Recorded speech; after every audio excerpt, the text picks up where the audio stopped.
সবাইকে জানাচ্ছি সংগ্রামী অভিনন্দন। আজকে কেন আমরা এখানে দাঁড়িয়েছি?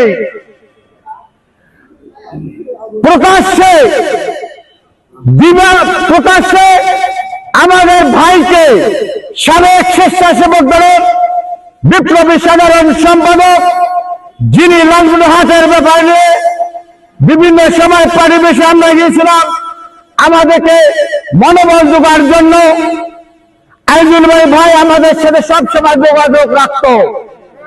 কি কারণে প্রশাসনের চোখের ডোকায় একটি সংগঠন বা কোন লোককে হলো, কেন লোককে খুন করা হলো আমরা কিন্তু জানি না। খুনিরা এখন পর্যন্ত প্রকাশ্যে বাইর হচ্ছে, কিন্তু প্রশাসন কিন্তু গ্রেফতার করতেছে না। এভাবে যদি চলে তাহলে বাংলাদেশের নির্বাচনকে বিকল্প করার জন্য যারা ষড়যন্ত্র করছে, আমরা স্পষ্ট বলতে চাই, তাহলে এই ষড়যন্ত্র তারাই দেয়।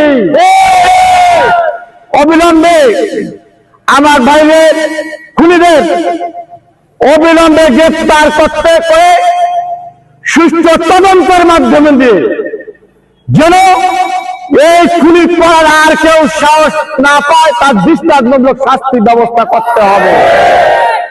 এভাবে দেশ চলতে পারে না।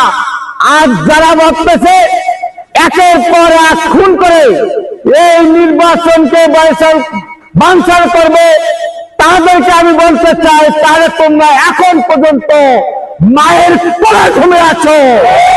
দৈনিক আজকের বাংলা .net